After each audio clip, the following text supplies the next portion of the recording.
Fala jovens, sejam bem-vindos à Taverna do Sensei. Esse que vos fala é o vosso humilde apresentador Trojan. Esse é o nosso quadro Trojan Responde, onde respondo todas as perguntas que vocês me fizeram em um determinado post. E eu tô um mês atrasado com esse vídeo e bora lá porque tá na hora de sofrer. Eu conto com seu like, sua inscrição e o sininho ativados, porque toda vez que sair um vídeo novo, vocês serão notificados, além de que vai ter uma comunidade top para trocar uma ideia sobre vários assuntos. Vale lembrar que aqui eu falo de vários temas diferentes, como Naruto, Dragon Ball, Fate, Cavaleiros do Zodíaco, que tem sido uma das obras que eu mais tenho gostado de trabalhar, e mais uma quantidade insana de obras que eu já nem lembro mais. Sem mais delongas, bora lá! Antes das perguntas feitas no post, eu responderei a pergunta do mano Trollets Bidalmet. Eu achei a pergunta interessante e achei que muitos também a teriam, e por isso eu trouxe para ser respondida aqui. E a pergunta é: qual a diferença de um NP antimundo e um antiplaneta? E por que NPs desse nível, como o de Artemis, destruíram apenas uma ilha no Lost Belt 5? Uma pergunta bem interessante, não? Bom, bora lá. Para que você possa entender a diferença de um antimundo para um antiplaneta, é necessário primeiro entender a cosmologia do universo de Fate. O planeta não é uma massa concentrada como a Terra. Em Fate, o planeta é um aglomerado de gases e lava que tomou forma. É muito complicado explicar de uma forma que todos possam entender. Então vou tentar exemplificar e simplificar de uma forma bem porca. Imagine uma árvore. Cada folha dessa árvore representa um mundo com sua própria realidade, crenças, costumes, religiões, deuses e etc. Imaginou? Isso é o mundo em Fate. Não se trata de um planeta real, mas sim de uma coisa chamada de textura. Não existe uma única textura. Em várias texturas podem acontecer guerras, lutas e conflitos ao mesmo tempo. Por exemplo, Kuchulain e Arturia Pendragon, a nossa querida Saber, são de duas texturas diferentes, mas ambos já se conheciam através de boatos. Atualmente existe uma única textura, e essa é a textura humana. As várias texturas foram destruídas quando a Era dos Deuses acabou. Seres como Surtur, Gilgamesh e o Titã Atlas encerraram a Era dos Deuses de uma vez em suas próprias texturas. E sem o poder dos deuses, não havia necessidade de manter tantas texturas ao mesmo tempo. Lembra quando eu falei da árvore? Agora, ao invés de várias folhas, ela tem apenas uma. Porém, essa única folha é extremamente forte, pois a sua raiz tem uma densidade imensa, pois é protegida pela Counterforce. E caso queira saber o que é e como funciona a Counterforce, vou deixar o link do vídeo no card aqui em cima. E nesse vídeo eu explico de forma eficaz e eficiente tudo que você precisa saber o que é a Counterforce, desde o que é, como funciona e o que ela faz. Agora que eu expliquei o que é uma textura, eu vou explicar a vocês a diferença de um rogue antimundo para um antiplaneta. Lembra que eu disse que o mundo se refere à textura? Quando eu uso um rogue antimundo, eu não estou afetando o planeta em si, apenas a textura em que eu estou. Quer um exemplo? Gilgamesh versus Enkidu. Nessa luta, Gilgamesh destruiu a textura da Mesopotâmia um total de 7 vezes, enquanto Enkidu estava reconstruindo. Com todo o poder da EA, Gilgamesh sequer arranhou o planeta. Isso é um fantasma nobre antimundo. Ele afeta a textura em que está, mas não o planeta. Já o caso de um rogue antiplaneta, ele destrói sim um planeta. E é aí que eu respondo a sua pergunta. O rogue da Artemis poderia realmente destruir o planeta, porém, isso se deve a dois fatores. Primeiro, a Counterforce, que apesar de não ter seu pleno poder em um Lost Belt, ainda é capaz de exercer a sua força, e outro é a própria Artemis. Não havia razão para mandar o mundo de vala, até porque ela não iria conseguir. Assista o vídeo onde eu falo sobre a Counterforce e você vai entender. Agora conseguiu sacar? Um rogue antimundo afeta a textura e um antiplaneta pode obliterar o planeta, mas é nefado para não fazer. Geralmente, rogues antimundo poderiam sim destruir planetas, mas não no verso de Fate. No verso de Fate é feito diferente. Lá o negócio é complicado. Agora ainda para as perguntas do post, o mano Alguém Sem Ideia de Nome perguntou: fala Sensei, eu não sei se tem um vídeo no canal já dizendo isso, o que eu creio que não, mas como você conheceu a série Fate? E tu dopou em algum momento e voltou depois? Fala mano, beleza? Nossa cara, isso me traz tantas memórias. Há muito tempo eu tinha um amigo muito próximo, era como se fosse irmão, da família mesmo. Éramos muito amigos e era praticamente meu único amigo na época. Naquela época a gente conversava sobre tudo e ele ficou viciado num tal anime. Quem me conhece sabe que eu sou viciado em qualquer obra de romance. Sim, pode não parecer, mas o Admin é um grande amante de histórias de amor. Nessa época, esse meu amigo falava que eu deveria assistir ao tal anime e não parava de falar sobre o tal anime. Eu fiquei tão aborrecido e tão de saco cheio que fiz uma aposta com ele em um jogo de mira. Minha mira sempre foi péssima, então eu perdi a aposta e tive que assistir o anime.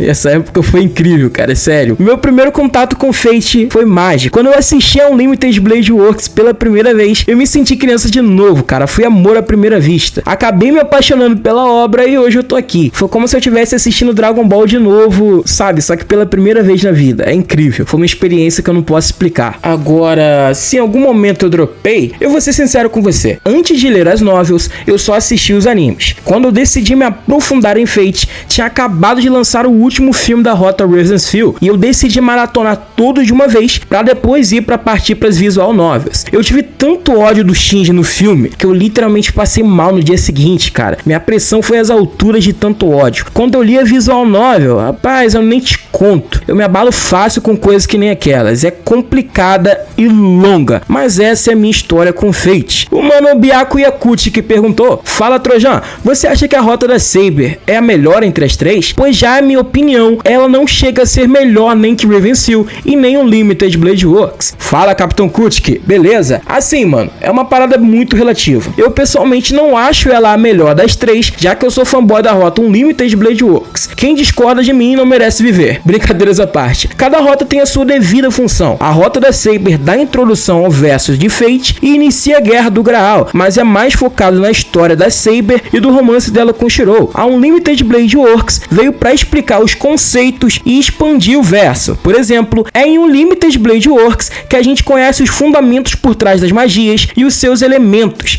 É lá que a Rin explica como funciona cada elemento, como um mago pode descobrir o seu elemento particular, e é ali que a gente descobre o elemento especial do Shirou e o porquê que ele é tão ligado com espadas. A Rota Ravensfield trouxe a história de personagens secundários como Kirei, Ilia, Sakura e Zouken. Não podemos dizer que uma é melhor que a outra por ser mais fraca. Elas se complementam entre si. Claro que podemos ter uma favorita, mas não tem uma melhor que a outra, já que elas se complementam. O mano Max Games perguntou: salve Trojan, se você tivesse que escolher cada classe de servo, quais servos você escolheria? Salve, mano. Pergunta bem interessante. Pensando sabiamente e nos meus servos mais chegados de cada classe, na classe Saber eu invocaria o Ricardão Coração de Leão, Archer eu chamaria o Nikola Tesla, Lancer eu invocaria o Enkidu ou Kushline, Raider eu invocaria o Mandricardo, porque ele é o meu Raider favorito, ou possivelmente a Medusa, porque ela é uma gasosa e eu quero uma gasosa na minha vida. A vida de solteiro é triste. Classe Caster eu chamaria a Casturia ou o Gilgamesh. Da classe Assassin eu invocaria o Sasaki Kojiro e colocaria ele pra trabalhar de porteiro na minha casa. Agora sobre a classe Berserker, eu não consigo pensar em ninguém. Sei lá, colocar um maluco doido da cabeça perto de mim não ia dar muito certo. De doido e cheio de problema mental já basta eu. Eu invocaria a Minamoto no Haikou, porque ela tem muito respeito, sabe? Muito respeito. O mano Dennis perguntou: em Fate Stay Night, qual você considera a melhor opção de mestre para o Lancer? Acho que ele se daria muito bem com a Rin, mas fico me perguntando se ele não seria melhor com a Sakura ou a Ilia. Uma pergunta interessante. Se eu fosse escolher outro além da Rin, seria a Ilia, como você mesmo falou. Sakura é gentil demais, hesita demais. Kuchulain precisa de um mestre que saiba tomar decisões friamente, que não se abale por qualquer coisa. Sakura tem um mental instável, como mostrado em Ravensfield, e claro que isso é graças aos traumas que ela tem, mas como mestre, ela não dá muito certo. Ela serve mais como um fornecimento de mana do que como mestre propriamente dito, e isso é mostrado tanto em Ravensfield quanto na série Fate, já que Shinji estava tirando proveito da mana abundante que ela tinha, mas como mestre, ela não serve muito. Ilia, pelo contrário, é perfeita, é fria, racional, inteligente e sabe agir na hora certa. Para a idade dela, ela é muito madura e se mostrou uma mestra excepcional. Arrisco dizer que se Gilgamesh não tivesse se intrometido na quinta guerra do Graal de Fuyuki, Ilia era aquela com as maiores chances de vencer. Medea conhecia o poder de Heracles e por isso se preparou muito. Com o apoio certo e individualmente, Heracles poderia matar todos os servos restantes. O único realmente preocupante seria o Archer, mas com a estratégia certa, Heracles podia escacetar ele na paulada. Vale a ressalva aqui que eu tô considerando a Saber nerfada pelo Shirou e o Kuchulain sob as ordens do Kirei, então não vale muito a ressalva e esses seriam os maiores perigos pra ela no momento. Claro que tem o Sasaki Kojiro também, mas se não tem Medea, não tem Sasaki, então é complicado. O mano Rei Juruk versus Vira-Latas perguntou: Trojan, minha pergunta é sobre as velocidades dos servos em Fate. Quando a Saber correu em uma moto e precisou usar um automóvel e aprimorar ele para chegar até Iskandar, que estava voando no arco carruagem dele em Fate Zero, porém tem feitos interessantes de velocidade em Fate que chegam a parecer que a Artúria poderia poderia ter só andado a pé até Iskandar com uma velocidade maior, como por exemplo, como o fato de Gilgamesh, um servo não tão ágil, sem usar seu Vimana, em Fate Strange Fake, ele praticamente se teleportou para enfrentar o Enkidu. Qual é a velocidade média dos servos em Fate? Aproximadamente o que você puder me falar, é claro. Fala, mano, tudo beleza? Essa é uma pergunta bem coerente e que muitos podem acabar se fazendo. Bora lá. Em Fate, a movimentação é algo bem relativo. Velocidade de caminhada não é igual a velocidade de combate. Por exemplo, Cutline, a velocidade de movimentação é mais rápido que a luz, isso de acordo com a novel. Porém, em combate, ele nem sempre se move nessa velocidade, entende? Uma coisa é eu correr em altíssima velocidade sem ter que me preocupar com nada. Outra coisa é eu lutar com alguém e, além de ter que acompanhá-lo, ainda ter que reagir aos seus movimentos e contra-atacar. Então, em tese, numa batalha é utilizado tanto a velocidade de locomoção quanto a de reação, e por isso Arthur usou uma moto, pois ao mesmo tempo que ela estava correndo atrás dele, ela também teria que reagir aos seus ataques. A gente não pode estabelecer uma média exata da velocidade dos servos, é algo muito relativo, como eu já falei anteriormente. E como você já citou o caso do Gilgamesh, durante a rota da Saber, ele enfrenta o Cutline por 12 horas seguidas, ou seja, ele tinha no mínimo uma velocidade absurda para reagir ao Cutline. Agora, sobre o Gilgamesh no Vimana, é porque ele é preguiçoso mesmo. Pensa comigo, se você pode ficar sentado só atirando, sem fazer mais nada, o que você faria? Não é porque Gilgamesh é lerdo, até porque ele não é. Ele simplesmente é preguiçoso. Aproveitando que estamos falando desse vagabundo, vocês acham que ele sabe voar ou se teleportar? Na real, as habilidades tanto de voo quanto de teleporte são poderes advindos de fantasmas nobres que ele possui. Ele não precisa sacar o robo para utilizá-lo, basta ele pensar no fantasma nobre em questão e vai poder utilizar como tal, mesmo que ele não esteja em suas mãos. Isso responde essa pergunta, meu mano. O mano Gilgamesh of Babylon perguntou: Trojan, você acha que se Gilgamesh lutasse a sério pra ganhar, você acha que ele ganharia a Guerra do Santo Graal? E na sua opinião, qual foi o melhor anime desse ano? Fala, mano. Cara,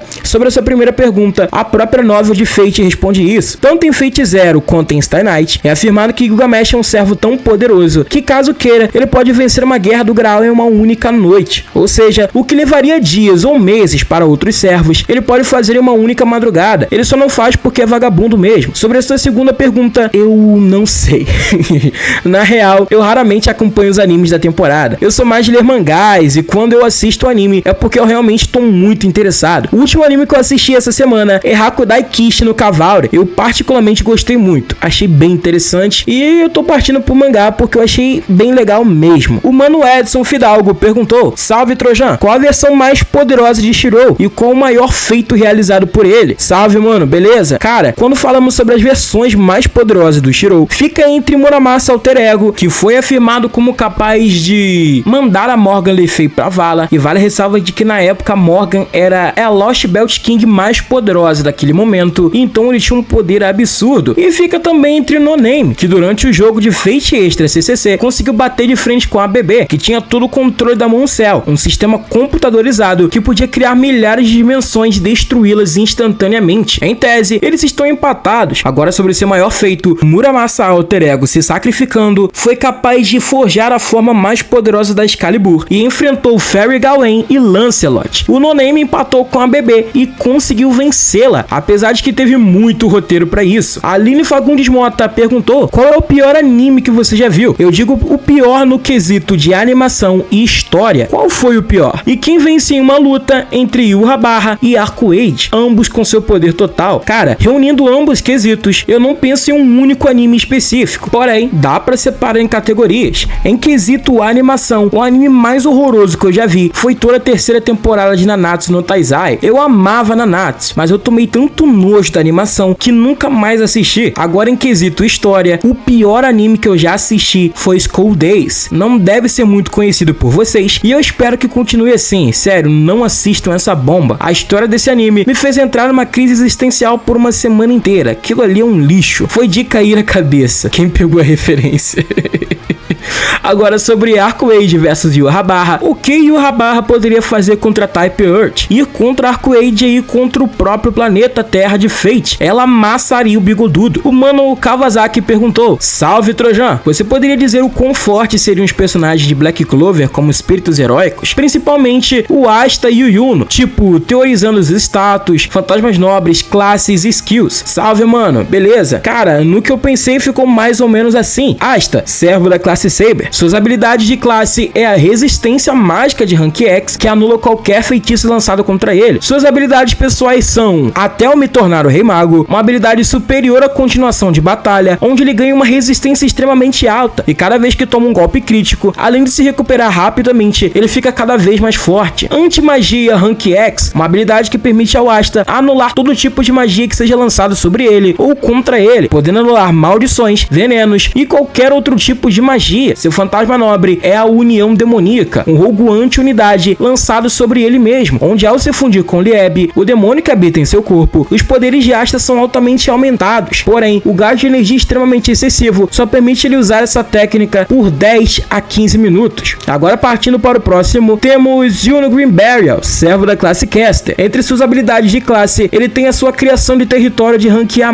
se tornando sua Mana Zone, aumentando todos os seus poderes bizarramente e garantindo a ele praticamente um acerto garantido, visto que ele pode usar uma quantidade excessiva de mana sem se desgastar tanto, absorvendo a energia da natureza. Aquele amado pela mana, uma habilidade pessoal de Rank X, o que permite gastar uma quantidade mínima de magia, e sua recuperação mágica é pelo menos 10 vezes a de um mago normal. E por exemplo, se uma magia gastaria 100 para ser utilizada, Yuno pode gastar 40 ou 30. Spirit Dive, uma habilidade de rank A+, que permite a Yuno se fundir com seu espírito do vento e assim aumentar todos os seus poderes no nível muito maior. Seu fantasma nobre é Neverland, ou Terra do Nunca, onde Yuno cria uma Reality Marble que reduz o poder de todos os seus inimigos e potencializa suas técnicas próprias, de forma que consegue criar furacões e grande tempestade de vento ou queda de estrelas, dado ao fato de que ele tem uma grande magnitude de magias graças aos seus 2 grimórios. E para finalizar, vamos partir com a pergunta do mano Extreme Otaku Gamer, que só me faz perguntas complicadas. Primeiro, Sensei, como seria seu próprio Fate? Coisas tipo servos, ambientação e os magos competindo na guerra. Quais deuses e criaturas mitológicas ainda não apareceram no Nasuverse? Como acha que seria a interação da Athena de CDZ, seja Saori ou Sasha, com a Medusa e as irmãs dela? Respondendo sua primeira pergunta, meu Fate se passaria no Japão também, mas dessa vez em Tóquio. Eu não consigo pensar num lugar diferente do Japão, sei lá, velho. Os servos que eu usaria seria Ricardão Coração de Leão para Saber, tendo Rin como mestre, David para Archer, tendo Ilia como mestre, Percival para Lancer, tendo Shirou como mestre, Georgios para Ryder, tendo Cii como mestre, e os outros servos e mestres eu não consigo pensar por enquanto, minha mente fica nublada. Entre os deuses e criaturas que não apareceram no Nasuverse, Susanoo Ono Mikoto, Izanagi e Izanami, que são deuses do shintoísmo e do conto de Yamata no Orochi. Criaturas que não apareceram ainda, seres do folclore brasileiro, como a mula sem cabeça, o curupira e etc. Realmente seres que não apareceram, pelo menos não que eu lembre. E aliás, tem outra criatura que eu também queria que aparecesse, que é a serpente do mundo, a Jormungandr. Eu gostaria muito que ela aparecesse. Agora, sobre sua última pergunta, creio que a interação não seria uma briga, já que, em tese, a Medusa odeia a Athena por certas paradas aí, mas a Medusa sabe diferenciar uma da outra. Por isso, creio que ela não tentaria nenhum mal contra a Saori ou a Sasha, já que ela saberia que não foram elas que fizeram isso contra ela. Bom, o vídeo vai ficando por aqui. Muito obrigado por terem assistido. Caso tenha alguma pergunta que eu não tenha respondido, continua comentando e logo mais eu responderei. Galera, vale a menção de que agora temos a opção de Seja Membro, onde além de ajudar financeiramente a manter o canal e melhorar a qualidade dos vídeos, você ainda vai poder me ajudar a decidir muitos próximos conteúdos e vai ter acesso a vídeos e benefícios exclusivos. Muito obrigado por terem visto até aqui. Conta com o seu like, sua inscrição e o sininho ativado, que ajuda demais. Tamo junto sempre. Um forte abraço e fui!